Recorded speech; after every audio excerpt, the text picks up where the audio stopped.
El New York Times, uno de los periódicos más importantes de los Estados Unidos, sacó una columna dedicada a Abelardo de la Espriella, donde se habló de las cuestionadas relaciones del presidente electo de los colombianos con grupos al margen de la ley. Así lo comunicó Noticias 1.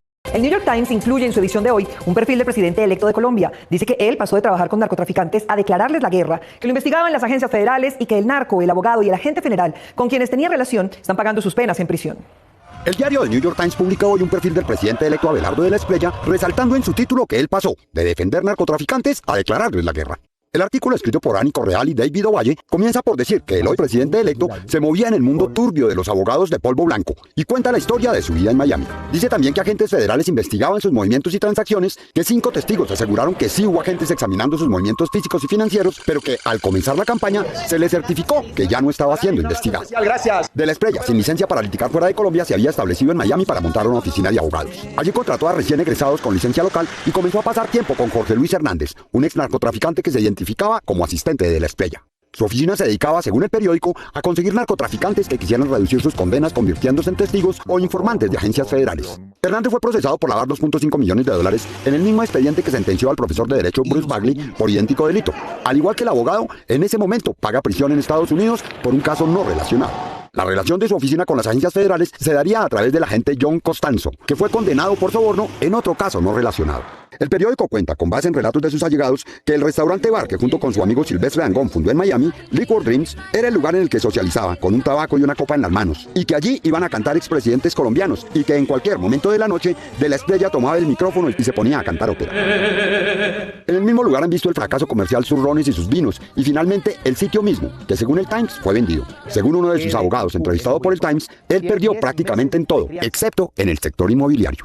Lo curioso y más indignante de esta situación es que son pocos los noticieros en Colombia que están hablando sobre esta información. Por esa misma razón, son pocos los colombianos que se enteran de estas graves denuncias. Recordemos que la televisión gratuita colombiana incluye canales privados que son altamente consumidos por la ciudadanía.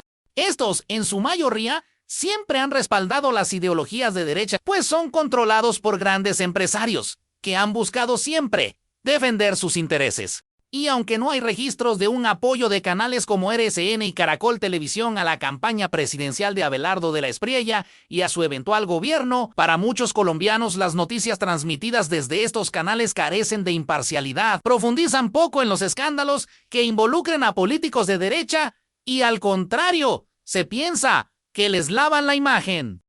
Por eso es importante resaltar el trabajo de Noticias 1, sobre todo porque en estos 4 años de gobierno de Abelardo de la Espriella se pronostica un duro periodo de censura. Noticias 1 también resaltó sobre la publicación del New York Times, la vida de Abelardo en los Estados Unidos y la compra de una propiedad que presuntamente le costó $10. Pero el único negocio inmobiliario que menciona The New York Times es la compra de la casa de la Espriella en Miami por $3.4 millones. Aunque la propiedad hoy está evaluada en más de $5 millones, en la escritura de propiedad consta que se vendió por $10 y otros bienes de valor. Esta es la fotografía de la mansión de Abelardo de la Espriella en Miami, que publica hoy The New York Times, y su registro en el catastro del condado de Miami. El documento dice que sus dueños son Abelardo de la Espriella y Ana Lucía Arunchan, su esposa, que lo compraron el 15 de abril de 2021 por $3.475.000 y que su avalúo catastral hoy es de $5.095.164. Aunque en el catastro consta el precio de compra, en el documento de compraventa solo consta el pago de $10. Fue registrado a las 3:35 del 26 de abril de 2021. Dice que el negocio se hizo el 15 con Liliana Delgado, como representante de su familia y vendedora, y Abelardo de la Espriella y Ana Lucía Pineda, marido y mujer, como compradores. Parte de nuestro bloque de constitucionalidad. Y, a renglón seguido, dice que la vendedora ha recibido la suma de $10 y otros valores, que la vendedora ha recibido a satisfacción y que por ellos cede a los compradores el dominio pleno del predio. Intenso trabajo institucional. A pesar de su avalúo catastral, la vivienda aún figura en la agencia de ventas por el precio que pagó de la Espriella. Allí se dice que tiene 7 habitaciones, 9 baños completos y un auxiliar, en un lote de 14.000 metros y una construcción de 2.230 metros, sauna, piscina y jacuzzi, 2 cocinas, 3 salones y acabados al estilo Gran Mediterráneo. pero en la actualidad está en arriendo a través de la plataforma Zillow por $33.500 al mes. La misma aplicación permite agendar una cita para visitarla. El hecho de que la compraventa se haya registrado por $10, ello no significa que ese haya sido el precio pagado. La fórmula $10 y otros bienes de valor se utiliza en Estados Unidos e Inglaterra cuando los compradores y vendedores prefieren mantener confidencialidad sobre el precio y su forma de pago. Los impuestos se pagan sobre el valor real de la transacción, que en este caso fueron $3.475.000 de 2021. Los datos revelan una vida llena de excentricidades por parte de un abogado, negociaciones no muy claras sobre la compra de un predio, además del apoyo del gobierno de Donald Trump, un presidente también cuestionado en su propio país, y la relación con personajes señalados por sus presuntos vínculos criminales. La gran pregunta es, ¿de dónde sacó Abelardo tanto dinero?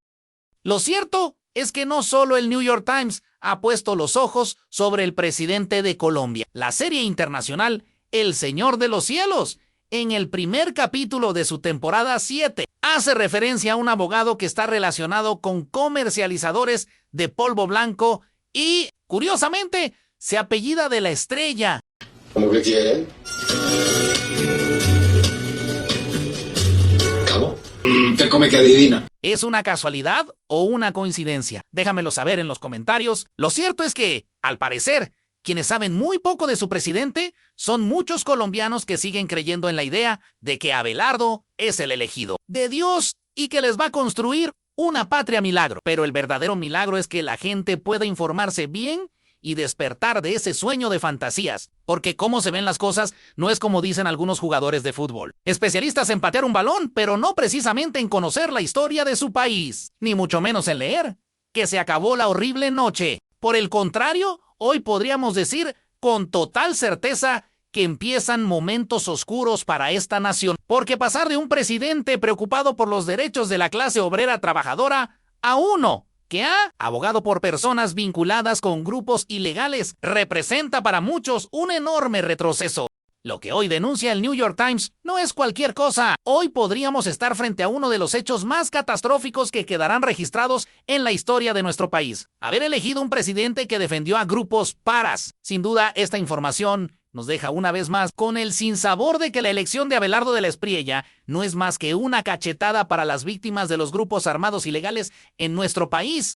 Es revictimizar a las madres de los falsos positivos por causa del analfabetismo político de muchos colombianos. Hasta acá te dejo esta información. Por una Colombia informada, que se instruye y que sigue en pie resistiendo. No te olvides de suscribirte y activar la campana de notificaciones. Nos vemos en un próximo video.